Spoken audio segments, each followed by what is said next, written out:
love. All of you. She number one mama? That's my grandma. As a kid, I loved going to her house, where she would make me something to eat and tell me stories of her childhood in Sicily. But her stories were very different from what I experienced growing up in New York. Action off the coast of Sicily, producing one of the most spectacular pictures of the war. Grandma grew up in Oliveri, near the city of Messina during World War II. And what she witnessed at such a young age, no kid should have to see. It's been 75 years since the Allied forces invaded the small town by the sea, and I wanted her to share what it was like to live through it. Hello, Grandma. How are you? Nice to see you. Oh my God, I look different. So, I paid her a visit. He must have been started this morning. You know how to break a fast.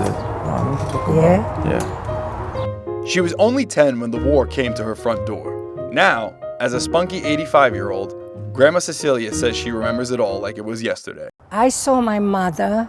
She was a warrior. She says, 1 o'clock they got a news.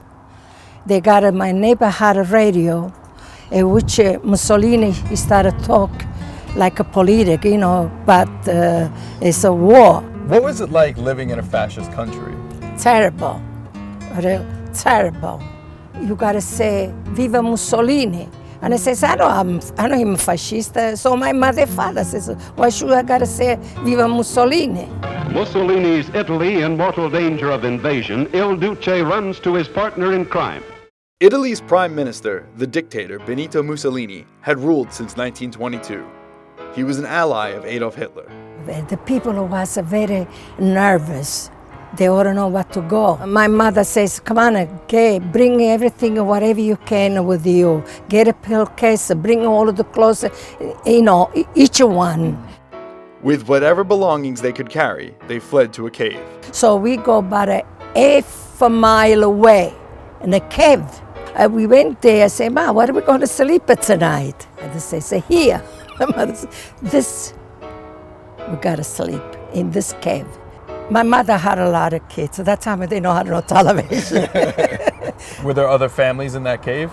It was about 500 people. How long were you in the cave for? 1 month, because you couldn't stay more than 1 month over there. You're going to die. In the cave they felt safe, but they missed home and all of its comforts. One day her sister wanted to venture out to go see what had happened to their town since they left.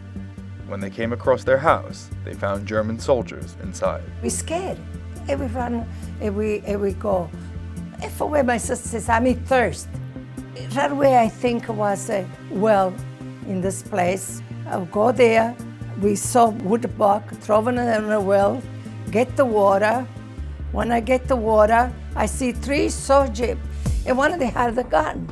And they pointed the gun at me in my ear. My sister says, gee, siamo morti, we're gonna die. But she was scared, I was scared. In the meantime, he pulled my hair, put in a buck. It's a drink of the water because he thought it was poison. And the other guy was very nice. He says, go. The man, go. And we left. When we left, we hear a lot of plane in the air, a lot of helicopter. So in the meantime, we run about almost 1 mile. I see this girls, they was dead on the floor. And I saw myself full of blood in my leg. I was shot in the leg. In the meantime, I don't see nothing no more. I don't remember nothing. All I remember was in a hospital. Grandma went back to the cave where she recovered. The family survived the invasion by hiding out in that cave. And when the fighting was over, they went back home. Headlines bring the people of the United Nations the most sensational news of the war, the surrender of Italy.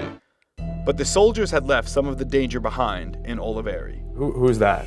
That's my brother Nino. Tell me what happened that day when he went to go play soccer on the beach. One of his friends came over the house. He was 17 years old. He says, Nino, come on, we're gonna go play soccer.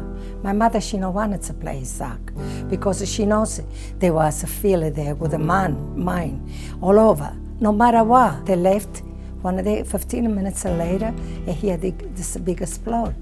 It was his friend stepped on top of the mine. It blew up. He died.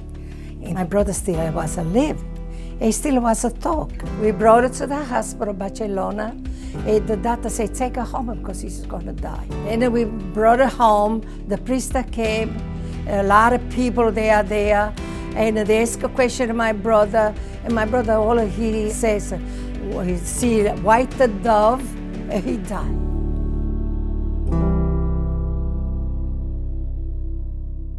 Nazis stranded in Italy by the amazing Allied stroke are speedily rounded up and shipped out of the country. The occupation of Messina, within sight of the Italian mainland, foreshadows Italy's unconditional surrender.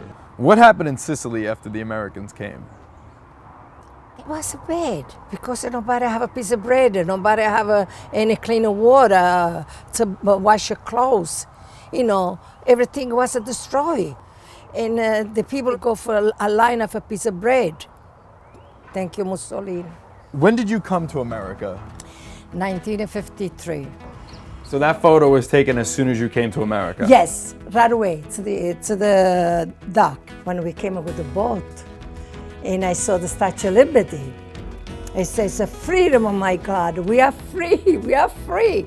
You know, like because while we went through the Second World War.